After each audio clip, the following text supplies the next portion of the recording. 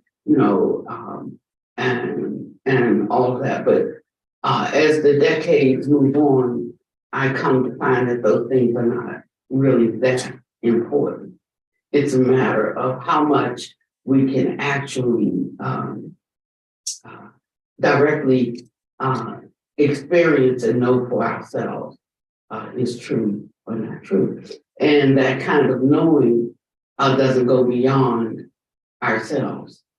And so that means that my truth is not necessarily the same as your truth, but and the truth that you try to impute on me may not give me the freedom or the same freedom that it gives you, And so there are 84,000 Dharma gates, it's said, and that's to cure every stroke of ignorance in the minds of every being. You can take that literally if you want to, but I just think in 500 BC, 84,000 is a big number. And that means limitless. And so if we can kind of hold it and understand it in that way.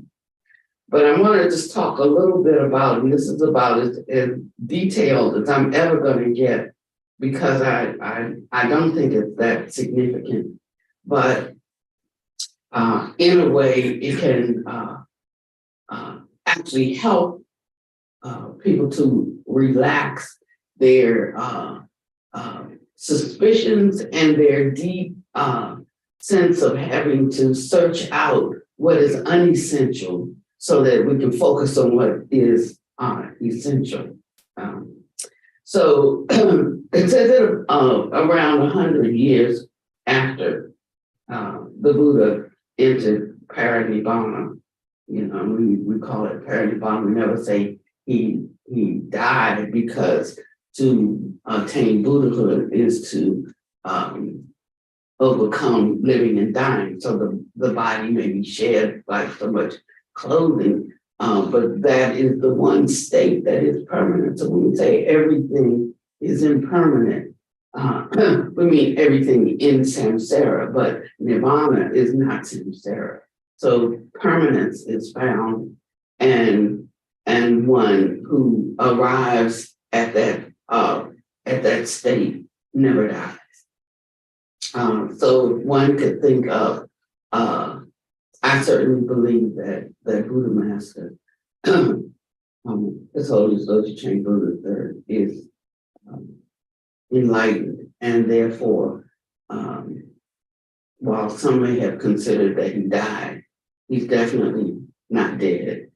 And that's why, like if you have, I will always say, if you have $1,000 in the bank and you don't know you have it, you won't spend it. But if you know you have it, you can spend it. And so because I recognize that he has not died, he just dropped off in the Manakaya appearance, we can be in communication. Now, if you can't because you think he's dead, then that's your experience and you can be with that, and whatever that brings you. And I will be with my experience and what it brings me and what it brings me. This is how up close and personal it has to get to you. And then, of course, there's also the matter of affinity. So I could say that I have a great affinity for Shakyamuni Buddha's teaching, but in terms of having an affinity for him in an up close and personal way, I really don't, because I never met him in his Nirmanakaya form. So I have the teachings reverberate within me, but in the sense of having when I say a personal relationship, having one that's also on a fundamental level, then I also have that with Buddha Master. And it's one reason why in the Mahayana, and particularly the Vajrayana, I'll say in the Vajrayana, that they pay homage to the four gems. That's your guru and Shakyamuni Buddha, the Dharma in general, and the Sangha. It's because the closest one, the one who is your greatest friend, is the teacher who teaches you the Dharma. I could say for Shakyamuni Buddha, I never met him, but his teachings were made known to me by the various teachers that I've had. So I honor them. I give them the highest honor because without them, I would not know Shakyamuni's teaching. And so this is just a way of developing one's mind to get the most out of our relationship, our Sangha relationship, to have the highest level of respect, to be open and receptive, contemplating things. And I'd like to show you how this can work better in your life. So after the Buddha died, there were basically 20, some say 18, some say 20 schools that emerged over the next 200 years. And these came about, these schools came about because of a difference in interpretation and application of the Buddha's teachings. Now, the Theravada school did not exist. It didn't come forth many centuries later. So while we're, just because we call something Theravada, tradition of the elders, doesn't necessarily mean, 2,500 years later, it was really all that. It doesn't mean that at all. It just means that somebody's decided that this is the authentic teaching, and so if we cling too tightly to any of this as the absolute truth, we're going to really miss it. So there was a school in the second 100 years after the Buddha left this world, and it was called the Prajna Tavadi School. That they have a familiar ring to it. Prajna Tavadi School.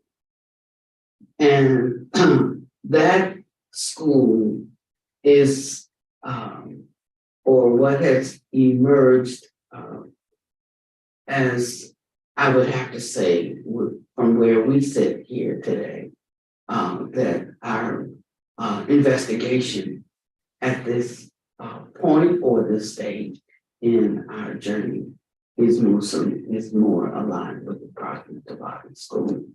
Now that is, if we wanted to lump between Theravada and Vajrayana, that would be that school out of which the Mahayana emerged, and it was concerned with Prajna, and that's where the whole concept of relative versus ultimate reality comes from that school. And the only reason that I mention it is because some people have an idea that the Mahayana and the Vajrayana was newfangled.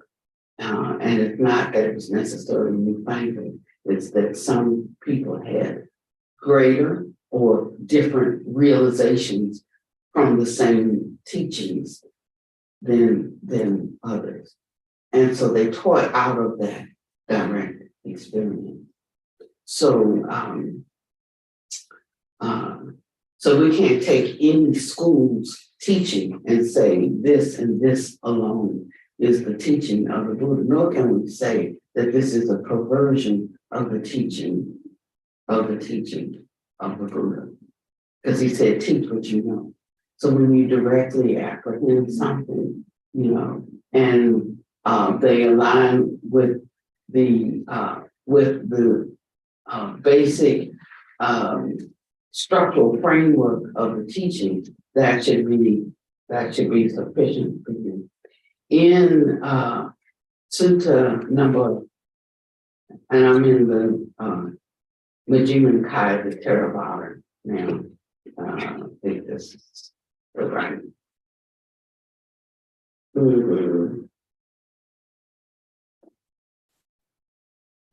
Chapter, he was asking his disciples what they thought of him, and different ones thought different things, and it said that he didn't really care from his side what people thought of him, but they should care from their side what they thought, because that would be the ground upon which they would grow, and the extent to which they can grow and develop. So some said, we think that you are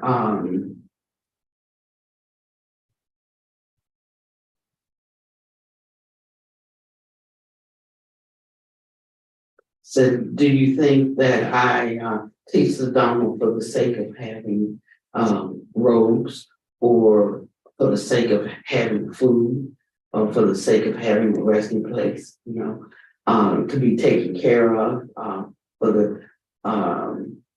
do you think I teach the Dharma for the sake of some better state of being? It said, we don't think this about you, Blessed One.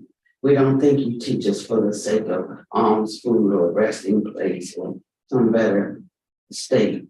He said, so, well, then what do you think about? And he said, so we think thus about the Blessed One. The Blessed One is compassionate, and he seeks our welfare, and he teaches the Dharma out of compassion. So a little while later, there was, the Buddha had contemporaries who taught who had other views, and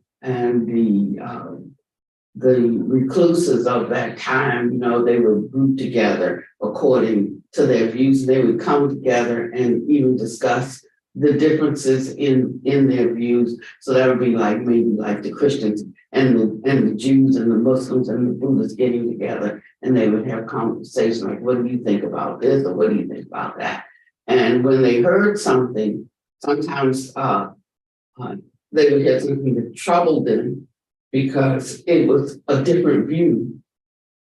Sometimes they would hear something and it was the same view, and they were perplexed, like, how could they have the same view? Because they're wrong, they're not about sex. So how could they have a right view? They didn't go back to the Buddha, and they would ask him questions, or they would ask him for clarification about different things, and he would give it. So on this occasion, Naganta Nataputta had recently died, and he was a great leader of a sect in that day, and you could say that he had a rival doctrine, and he had many disciples. And when he died, the word came back to the Buddha. It said that Nataputta has just died. On his death, the Nagatas divided, split into two, and now its shrine broken. They are left without a refuge.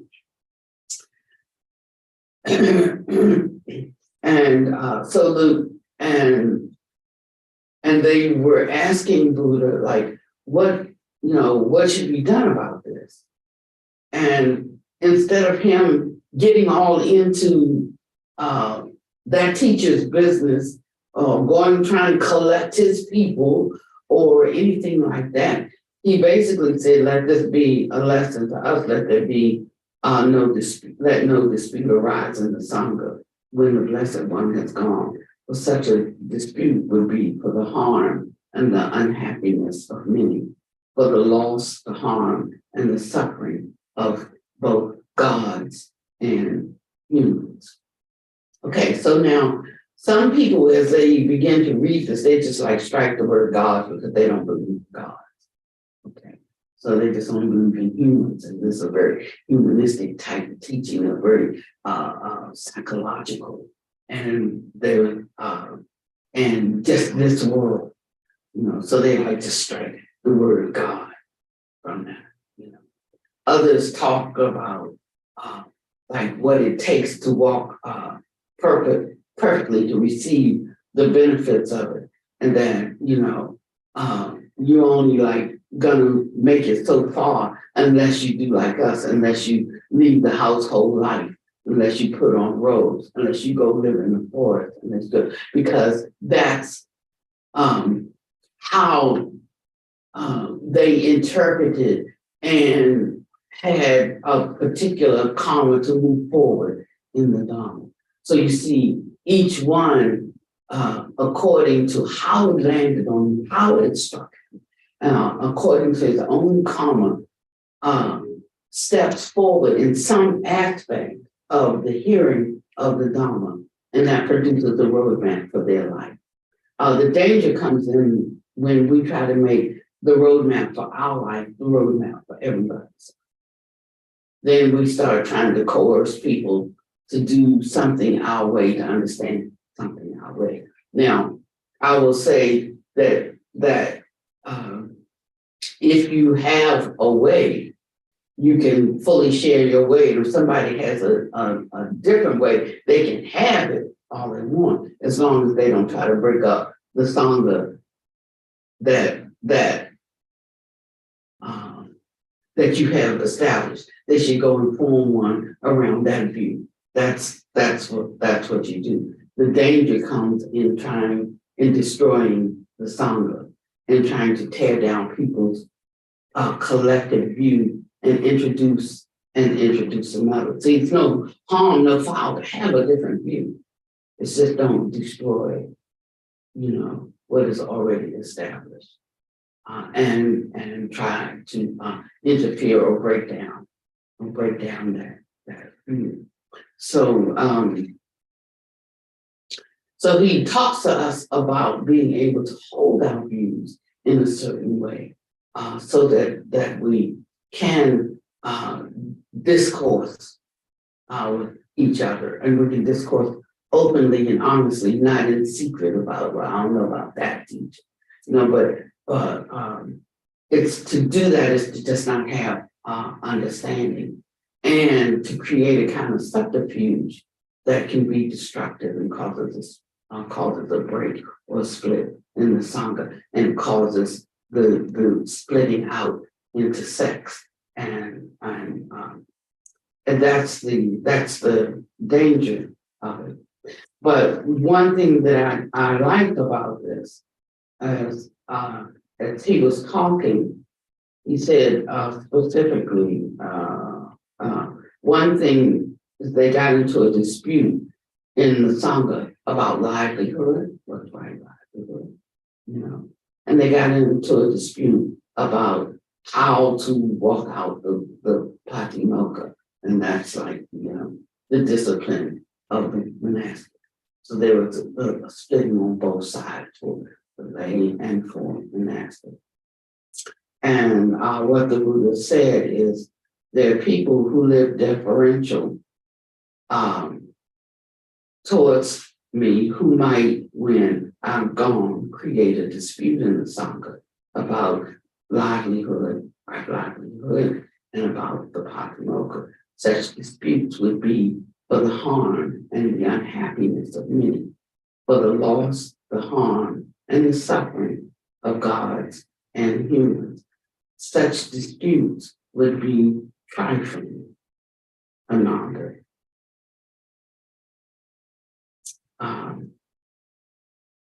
And then he goes on to talk about these 6 roots of dispute, and what causes dispute. When one is angry or resentful, when one dwells disrespectful and undeferential towards the teacher. He says in this case, he does not fulfill the training. It says, now if you see any such root of dispute in yourself or externally, you should strive to abandon that same evil root of dispute. It says again, one is contemptuous and insolent, deceitful, fraudulent, and has wrong view, adheres to his own views, holds on to them tenaciously, and relinquishes them with difficulty. Now, if you see any such root of dispute in yourself or externally, you should strive to abandon that root. You see, now he's not really talking about the subject matter of the dispute. You see that? He's talking about the root of the dispute and where the root of the dispute lies in being angry and being disrespectful and being resentful and being insolent and being deceitful and being fraudulent.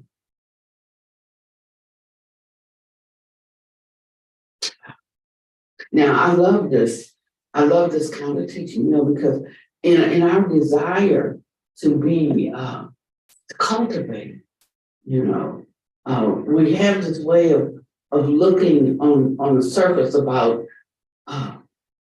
looking at ourselves from a surface level, and it's very hard to see much beneath that surface. It actually takes the shovel of the Dharma to excavate that deep. But how wonderful it is, because we can always say, like, all things being equal, I'm pretty good, and we sort of like kind of just leave it like that, especially if we compare ourselves to others. We compare ourselves to others. I mean, everybody's looking so tall here except Joe. Me and Joe, I'm not just loving this, because it forces me to like go deep, I mean, it might hit me at my stage of insolence, or hit me at my stage where there's a little like ulterior motive in something that I say and do, trying to really like make somebody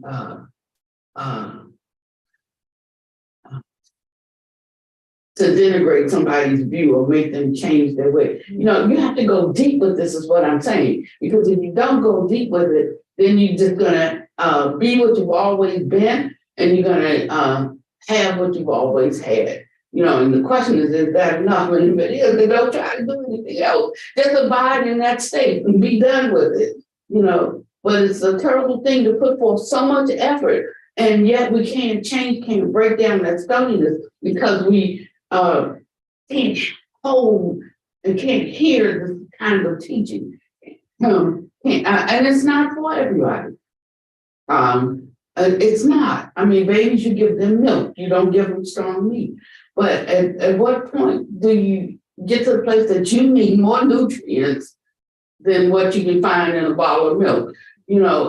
And so we should take these kinds of teachings, the hard teachings, because those are the ones by which we can grow and become strong, having our muscles exercised by reason of use. So the Buddha Master says that the greatest practice that you can do between meditation and reflection and contemplation is to listen to Dharma talks that point out your faults. So he says we should listen to these, because if you knew you had that fault, well, sometimes we do know we have a fault, we're just not committed to working on it right now.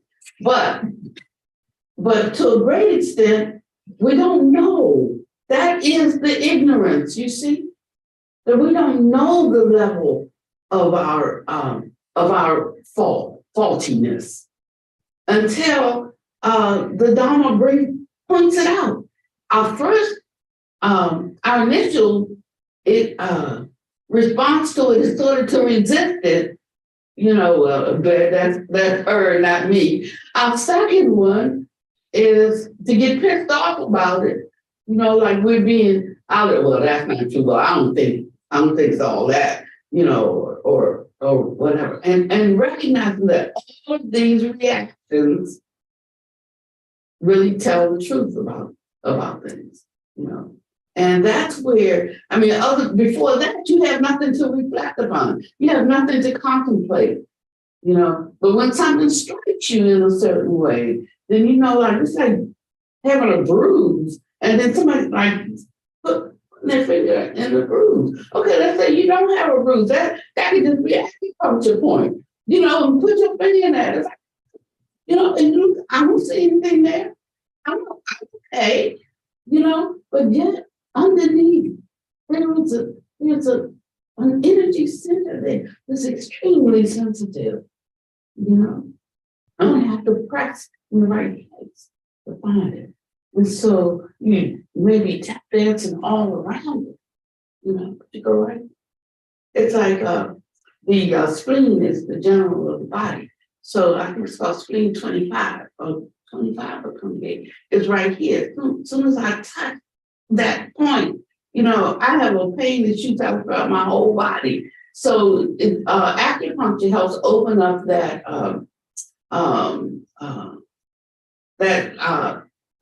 particular point.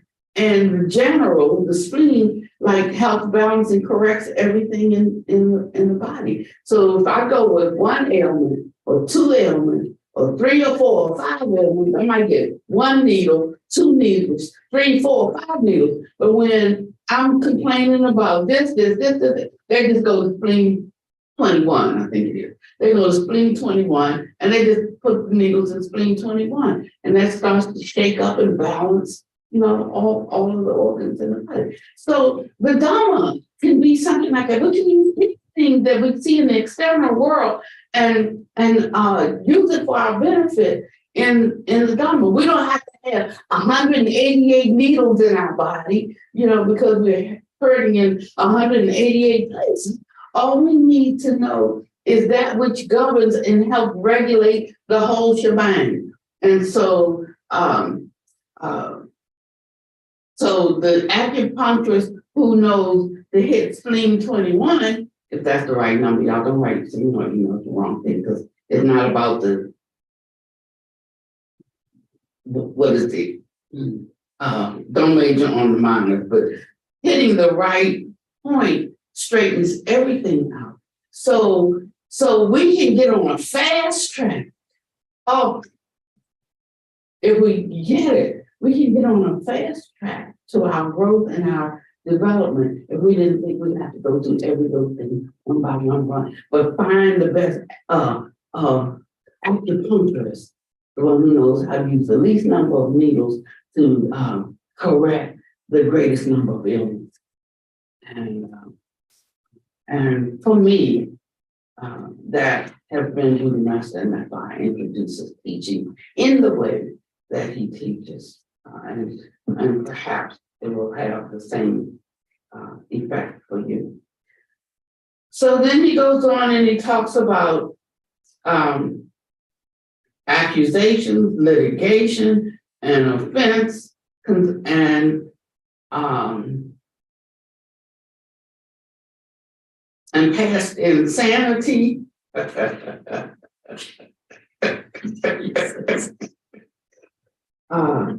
And he says that all of these things, once the guidelines of the Dharma have been drawn out, things should be settled in a way.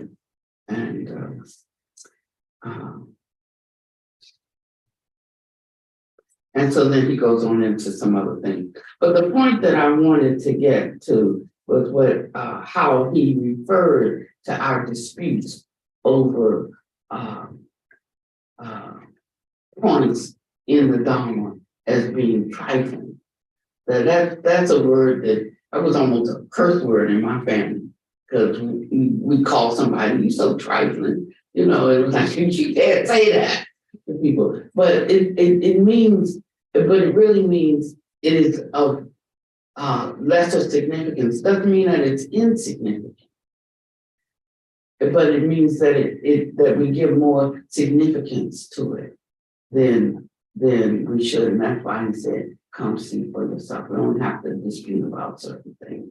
And he said, teach what you know, share out of your own experience. That's it. One time I was talking with Bhikkhu Bodhi and Steve Batchelor. And Bhikkhu Bodhi and Steve were having like a dispute about some things being real or true within Mahayana versus the Theravada. And so Bhikkhu Bodhi calls me in to join in the conversation. And I listen for a minute and I'm saying, peace out.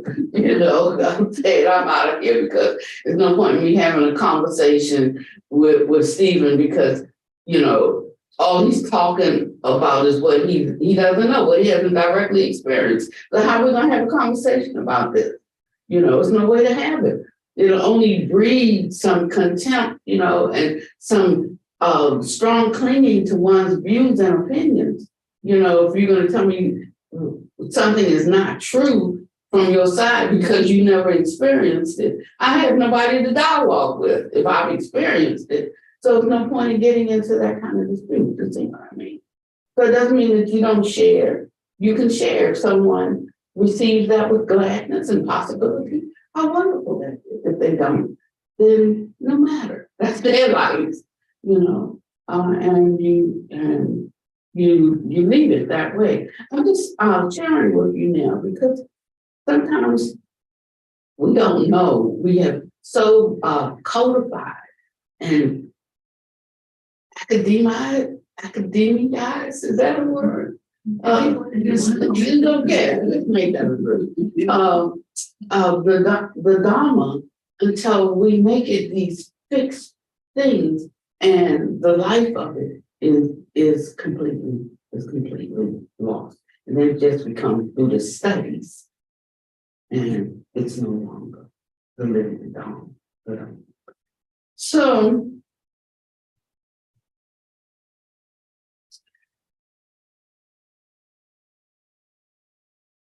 I was thinking as we've been packing and getting ready to move from Hartwell, and it reminded me of my journey, you know, my spiritual journey in general, and my Buddhist journey specifically,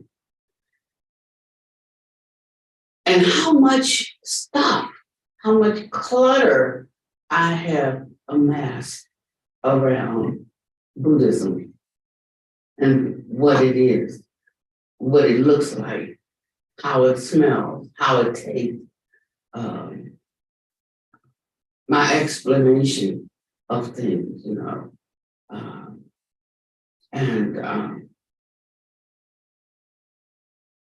and I saw how much had built up in my house.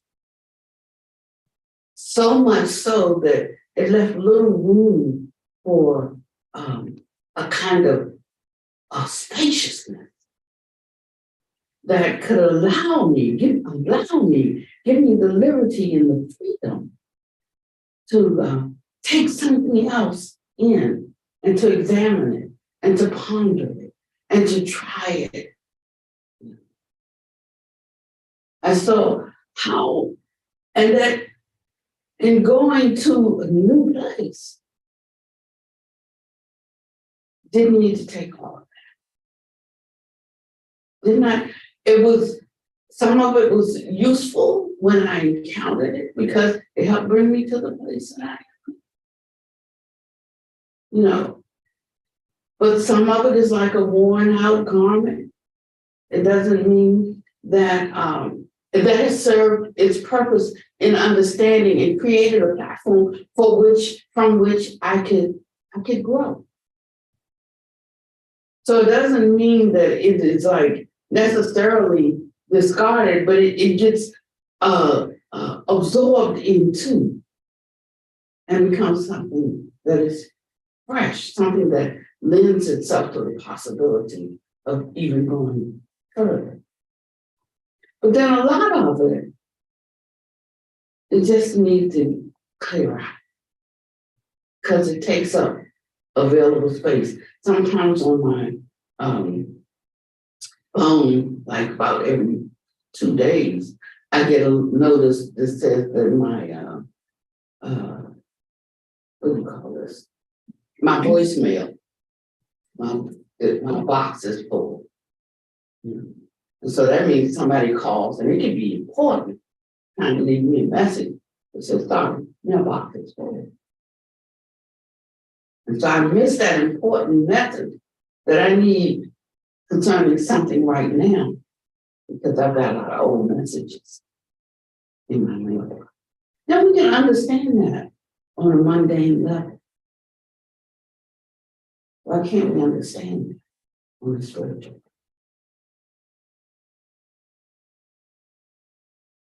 It's so simple to see.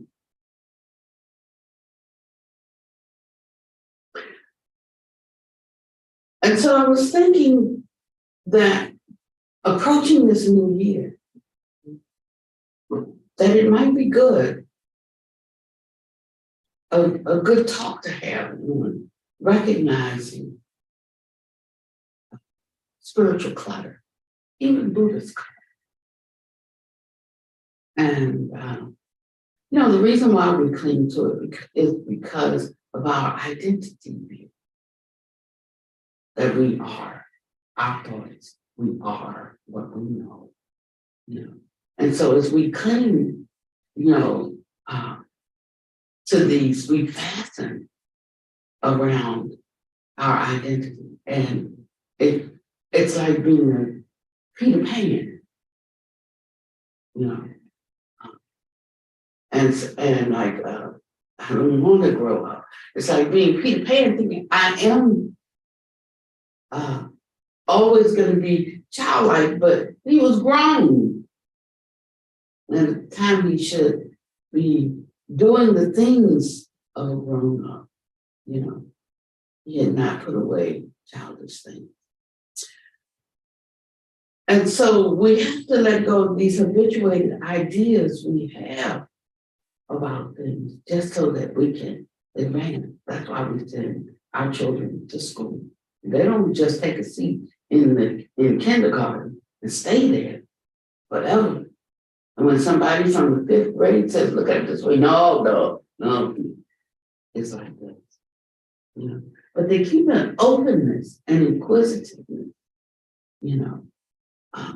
a willingness to investigate and examine things, to revisit what they already know, so that they get better and they get better. On Tuesday, Thursday, last week, I was talking about Great Mother Mofu and her artistry, because I read this article, and how within the style of ink painting, they have 4 classes of masters, and she was they made her a master of the 4th class. Now, you remember what the first one was? Proficiency. Proficiency, yes. So the first class was a master of proficiency. So that means that, she went through all the technical things, the technical training. I guess you learned about, spatial things. You learn how to hold your brush and how to stroke and all the things that you learn so that when you paint something, it doesn't look like the paintings I do. And you get better and you get better at that. And at some point, when you surpass all of the ordinary artists, all of the great ones, you go beyond great and you call the master of proficiency. And that's at the top end. The second was wonderment. And I just like the word wonderment. Now, wonderment brings back something. It's like you've moved beyond the tug and the pull of trying to understand something. There is an understanding that has dawned. And in that, there develops a certain kind of play, a kind of movement, something that takes on a life, that brings a kind of awe, that establishes some mystery, some greater than potential or capacity. That something more alive comes out, that you give life to something. And so they call it the class of wonderment. The third one, divinity. So now it's almost like striking this ginormous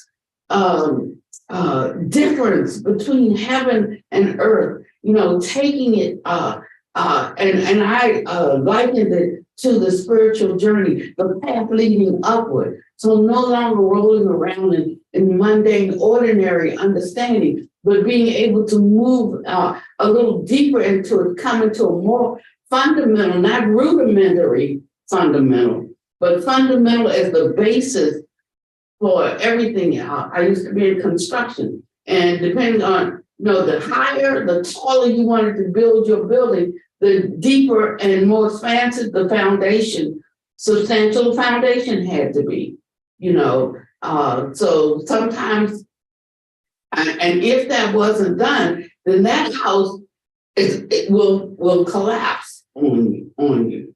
And so more thought goes into the foundation of a huge structure, than just the adornment, but we think that that's so aesthetically beautiful, but I'm gonna tell you, it's the structure that really matters. And so as one starts to have a deeper, a firmer foundation, what's that third one called? Divinity, yeah. Then they have the capacity for the uptick, to shoot higher, because the foundation is more substantial. And that was the third classification for the ink drawing, ink painting masters. And then the fourth one was ease. So proficiency, that time of learning, that time of discipline, that time of, like really giving yourself to the hours. It may be arduous even. It may be like a chore, because you're really starting from a base of ignorance, and you're having to accept something that runs completely contrary to how you understand life, because if you understood it better, you do better things, so you wouldn't suffer so much. So obviously, we don't understand it, But then as we continue, we move to a state of wonderment that has like the tinge, the sense of joy about it, and more fluid. And then move to the state of divinity. Now, and that's where capacity is increasing. Where I like Saddhu, she talks sometimes, she says, oh, Dharma, and I just love it, because even though she doesn't understand that much English, there's something that she catches that takes her, that takes her to a whole different plane, even not understanding all of the English, because it is something that is caught more than it is taught. You're moving out of the teaching kind of aspect. And I love the way Buddha Master speaks about it. He says, he says things in such a wonderful way. I don't want to paraphrase if I can quickly find it. I might be on 227.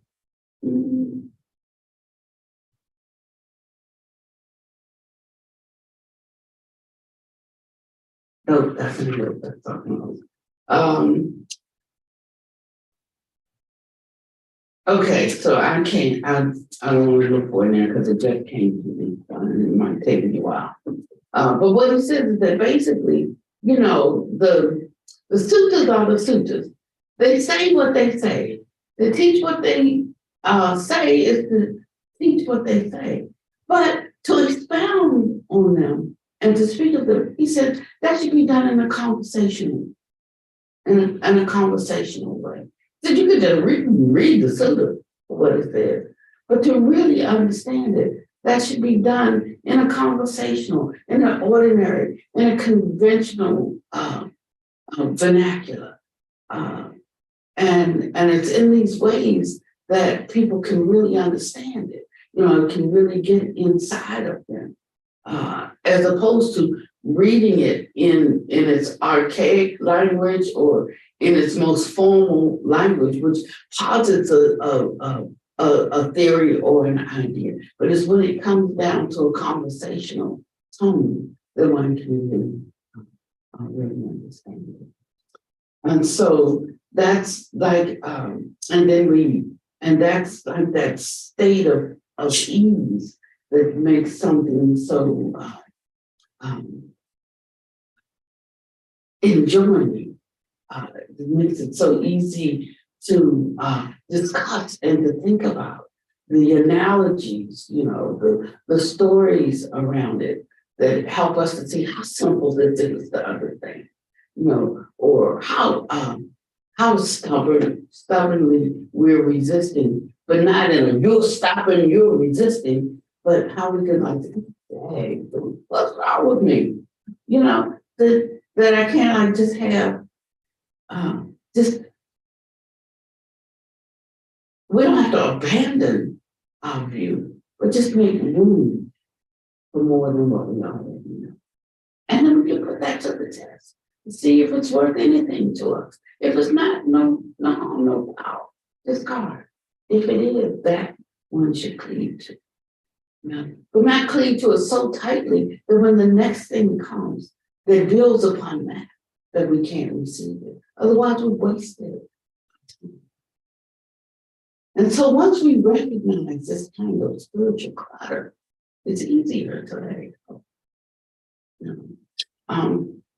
And if it's not easy to let go, then we're caught up in another struggle. So we're not really bringing awareness, you know, the present moment awareness to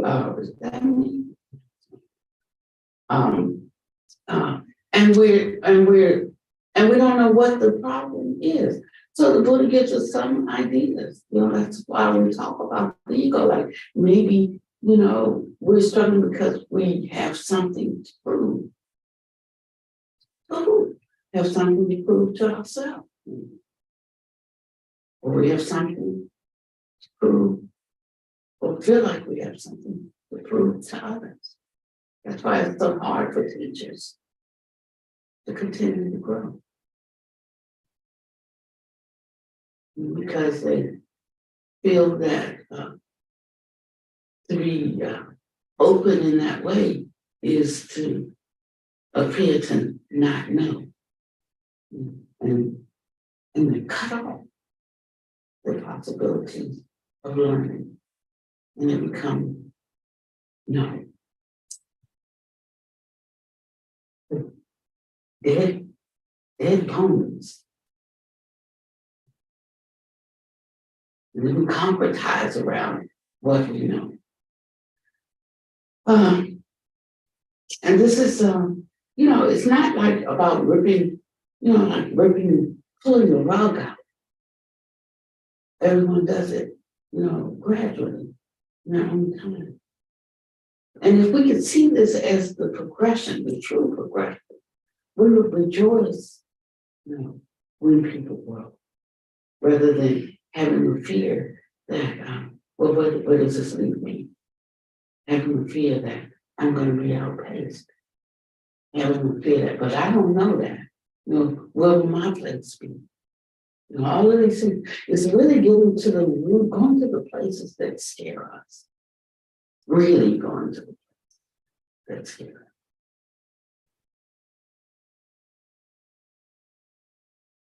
And if we can do this, then the possibility of Buddhahood is open. And if anybody thinks, one time Bhaktagata asked the Buddha, he said, well, I know you're awakened. I mean, that I bear in my spirit, I bear witness to that. He said, but are you the only one? He said, oh no. He said, I have 500 male monks and 500 female monks, 500 lay males and 500 lay females who have attained. And then Vajrayana said, oh, well then I would join your group. But if it had been only you, then I wouldn't be interested. Isn't that wonderful?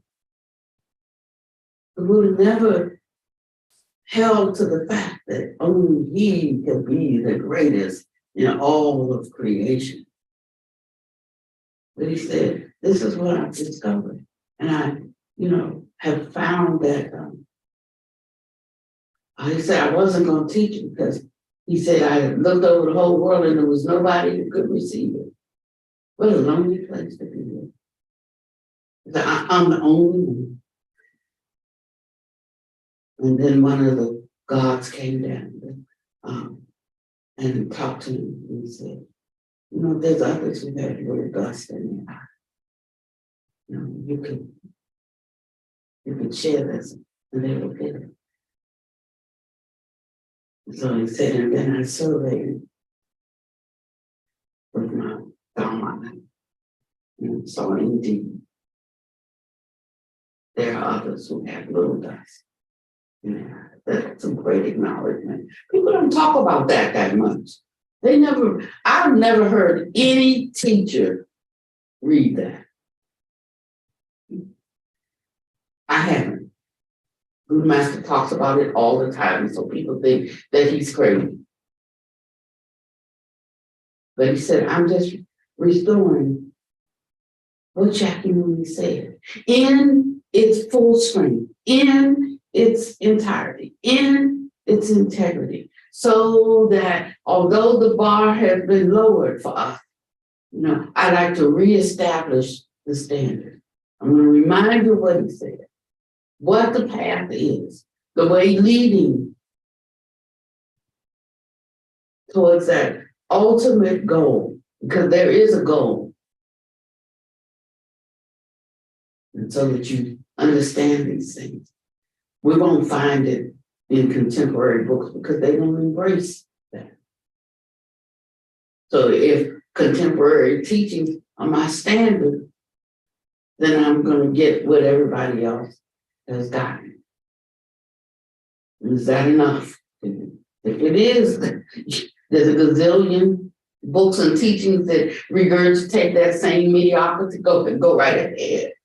But if you think that there must be more, something that's worth giving your life for, something that has a reward, that makes all of your effort worth it. I mean, it's like when I used to be bad, than I am now. I would go all out. I didn't like just do little wrong. If I wanted to, I would just step out of the church and I'd go hog wild. And when I had my fill of that, either because I was suffering or because you just wake up and one day say, what's it all about, Alfie? And then I come back and then I was like the greatest Christian you'd ever want to meet. But I always say, if you're gonna be bad, go all the way out. Don't be lukewarm. And so I say that about this. You're gonna give yourself to it. Give yourself. Because the reward is so great. Taste and see that it is good.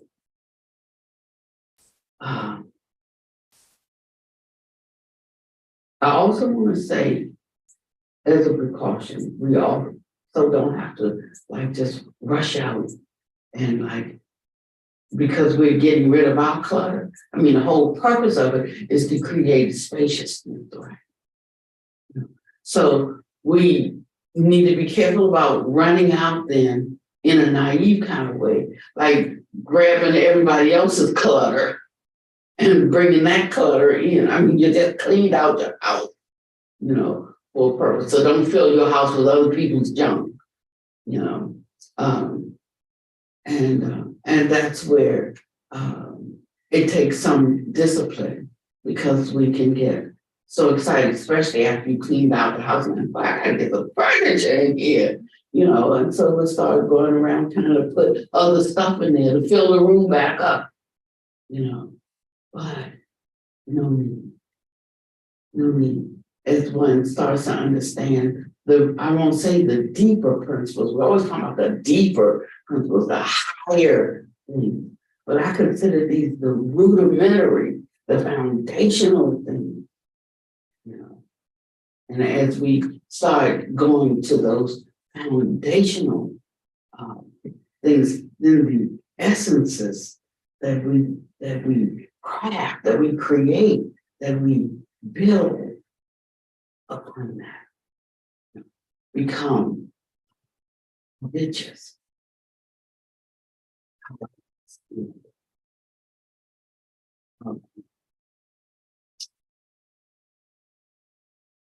And we're useful.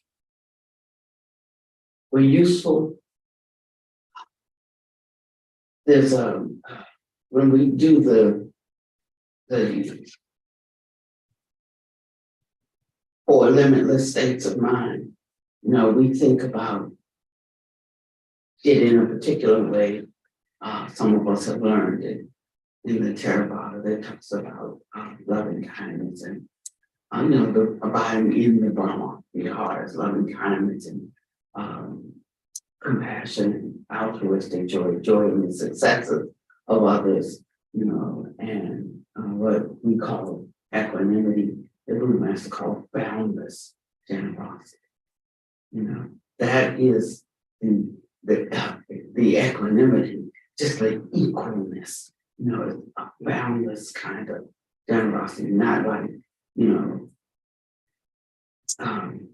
one for you, 2 for me, 1 for you, 2 for me, and that's kind of how we divvy up things in our life, when we talk about generosity, it would be 1 for you and 1 for me. Okay, 1 for me. When we talk about boundless generosity, it's casting your bread upon the water. That's going on, and you understanding the efficacy, the essence, the power of that boundless generosity. That you can't beat it. You can't beat the generosity of whatever you offer. That is what is coming back. That is what's coming back to you. Good measure, pressed down, shaken together, and running over. And when one has this kind of idea, this kind of notion, they are virtually creating their future of plenty and good fortune, because everything is mind created. So this is how it's so important to understand the mind and to be watchful over our thoughts, because we are constantly creating. And that's why one can have joy even when their pipes freeze and burst, because there's this the joy running over based out of one's heart of generosity. It's cultivated. And you'll see how that works for you in your life. I mean, I could just be rejoicing because we could pay it. All this past week during the freeze, all I was thinking about is that we could afford to call it from. to winterize. That's all that was in my mind. How fortunate we are that we could call and pay a plumber to winterize for us. You know, because in the past it has cost several $1,000s. And I'm thinking that some people are not gonna have the money for a plumber. When they pipe freeze, you know, we live in the South and we have what you call those heat pumps. And those heat pumps, they don't work after, you know, when things get down to a certain degree. They like freeze up or whatever they do. But your thermostat could be on 86 and it's 66 in there because it's 2 degrees outside. You know, it's nothing you're going to be able to do about it. This is the South. This is what we have. And when we have an unusual circumstance like this, you have to cross your fingers and pray. And so knowing that this was just a circumstance, but there were going to be so many people, you know, suffering as a result of this, simply because they couldn't, you know, afford what they needed. Or so many people that were going to be cold, you know, because they didn't have an extra heater. And a lot of these houses are not insulated.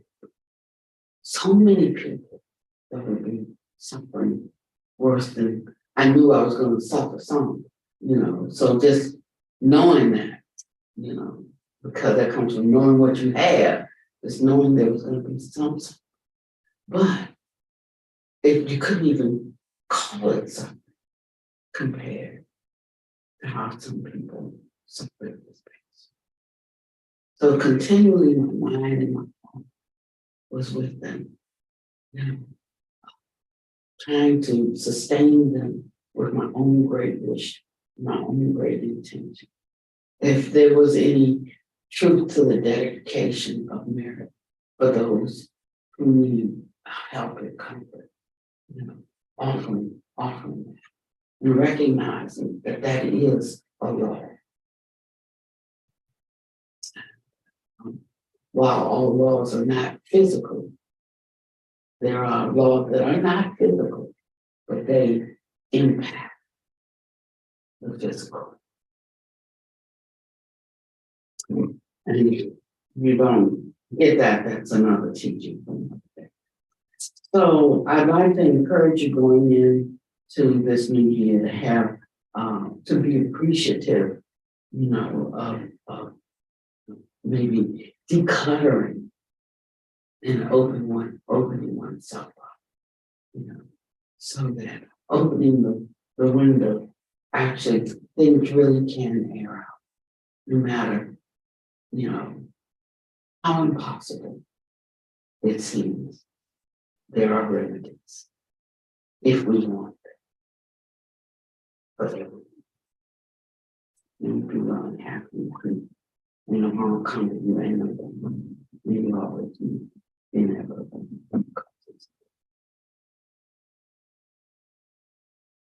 Thank you.